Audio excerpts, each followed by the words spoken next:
Hello friends, మీరు ఒకవేళ శ్రీశైలం వెళ్తే ఆ మల్లికార్జున స్వామి దర్శనంతో పాటు 9 కిలోమీటర్ దూరంలో చూడాల్సిన ప్లేస్ అయితే చెప్తాను. ఈ రీల్ అయితే సేవ్ చేసుకోండి. నెంబర్ 1, పాతాళ గంగ. మీరు ఇక్కడ నుంచి సుమారు 700 మెట్లు దిగి కృష్ణానదికి పట్టుకు చేరుకున్నారంటే అదే పాతాళ గంగ. శ్రీశైలంలో కృష్ణానదికి పాతాళ గంగ అని పేరు. ఇక్కడ మీకు బోటింగ్ కూడా ఉంటుంది. టికెట్ ప్రైస్ వచ్చేసి 50 రూపీస్ పర్ పర్సన్.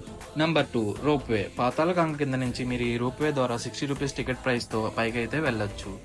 ఈ రోప్ వే నుంచి వెళ్తుంటే మీకైతే కృష్ణానది వ్యూ చాలా బ్యూటిఫుల్ గా కనిపిస్తుంది. నంబర్ 3, హటకేశ్వర స్వామి దేవాలయం. ఇక్కడ కేశప్ప అనే కుమ్మరి భక్తునికి శ్రీ మల్లికార్జున స్వామి అటికెలో అంటే కుండ పెంకులో దర్శనం ఇచ్చారు. అందుకే ఈ ప్లేస్ కు హటకేశ్వర స్వామి దేవాలయం అని అయితే పేరు వచ్చింది. నంబర్ 4, సాక్షి గణపతి స్వామి దేవాలయం. భక్తులు శ్రీశైల క్షేత్రాన్ని దర్శించినట్లుగా ఈ స్వామి కైలాసంలో ఉన్న ఆ శివుడి దగ్గరికి అయితే వెళ్లి సాక్ష్యం అయితే చెబుతాడు. అందుకే ఈ గణపతిని సాక్షి గణపతిగా ప్రసిద్ధుడు. నంబర్ 5, పాలధార పంచదార. పరమేశ్వరుని పాలభాగం నుండి అంటే నుదుటి నుండి ఉద్భవించిన జలధారే పాలధార.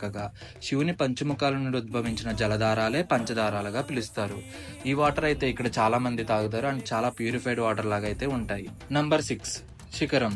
శ్రీశైల పర్వత శిఖరాల్లో అతి ఎత్తైన కొండ శిఖరం ఏదంటే అది ఇదే. ఇక్కడ నుంచి చూస్తే మనకి శ్రీశైలం టెంపుల్ గోపురాలు అయితే కనిపిస్తాయి. Number 7, Srisailam dam. ఆంధ్రప్రదేశ్ లో కృష్ణానదిపై నాగార్జున సాగర్ తర్వాత నిర్మించిన రెండవ పెద్ద ప్రాజెక్ట్ శ్రీశైలం ప్రాజెక్ట్. ఇది రాష్ట్రంలోనే మొట్టమొదటి జల విద్యుత్ ప్రాజెక్ట్.